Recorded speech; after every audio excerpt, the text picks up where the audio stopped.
और लड़कियां ना रिलेशनशिप में जाती हैं वो दिखावे के लिए आती हैं कि देख मेरा बंदा कैसा है, देख कितना हैंडसम दिखता है, अरे तेरा वाला ऐसे ही है क्या चोमू सा। लेकिन जब वो शादी करती है ना तो वो अपना पति नहीं गाड़ी दिखाती है। कि एक औरत जो होती है वो इतनी उम्मीदें लगा लेती है कि आदमी उन उम्मीदों को पूरा नहीं कर पाता। दहेज लेने वाला कौन होता है?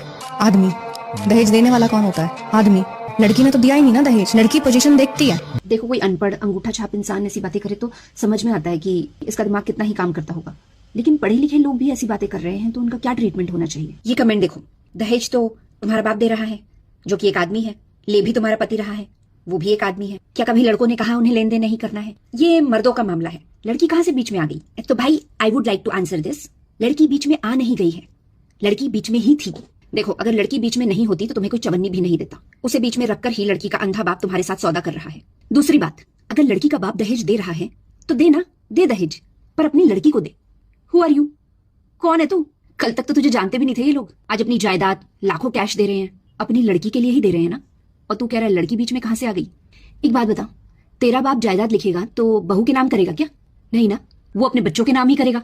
तो तू क्यों आ गया बेटी के बाप की जायदाद लेने? उससे तेरा क्या रिश्ता है? मतलब तेरा हक इधर भी है और उधर भी। सोचो क्या कमीने लोग रहे होंगे जिन्होंने ये रूल्स बनाए।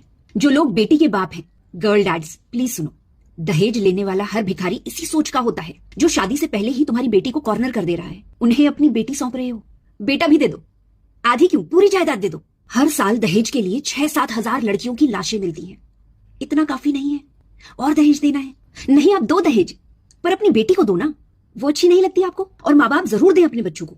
अगर 50 लाख दहेज का बजट है तो आप अपनी बेटी के नाम एक अकाउंट खुलवा के वो अमाउंट ट्रांसफर करवा दीजिए, या उसके नाम एक प्रॉपर्टी बुक कर दीजिए कि बेटा लाइफ में कभी कुछ ऊंच नीच हो जाए, या ये लोग धोखा दे दे, या कुछ भी बुरा हो तो हम तो हैं ही, लेकिन ये एसेट भी है तेरे लिए जो तेरे काम ही आएगा। दामाद का बाप जब प्रॉपर्टी डिस्ट्रीब्यूट करेगा तो आपकी बेटी के नाम कोई प्रॉपर्टी या कैश लिख देगा क्या? नहीं, सब अपने बच्चों को ही देते हैं। तो आपको अपनी बच्ची से ज्यादा प्यार और भरोसा दामाद पे आ रहा है, ये बड़ी विचित्र बात है। और लड़कियों सुनो, तुम्हारे पापा तुम्हें ओवरटेक करके कल के आए हुए लौंडे को अपनी जायदाद, कार, प्रॉपर्टी सब कुछ दे रहे हैं और तुम चुप बैठी हो। इतनी बात पे लड़के दंगे छेड़ देते। Where is your fire? तुम्हें गुस्सा नहीं आता? और ये वो लोग हैं जो ये कमेंट लिखते हैं, पढ़ो, ये मत समझना कि आज की जनरेशन ऐसी हो गई है ना, पिछली और उसकी पिछली सारी जनरेशन ऐसी ही थी, बस तब इंटरनेट नहीं था। पहले के नाग लाइव डसा करते थे, फेस टू फेस, अब ऑनलाइन डसते हैं, बस इतना ही फर्क है। सरकार पागल नहीं है बेटी बचाओ बेटी पढ़ाओ का नारा लगाती है।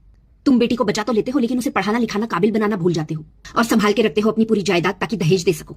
बेटी को पढ़ाओ, बेटी पर इन्वेस्ट करो, कुछ नहीं रखा दहेज में। अपनी पुरखों की जायदाद देकर भी बेटी की जान वापस नहीं ला सकते तुम। Dowry marriages are fake marriages, say no to dowry marriages.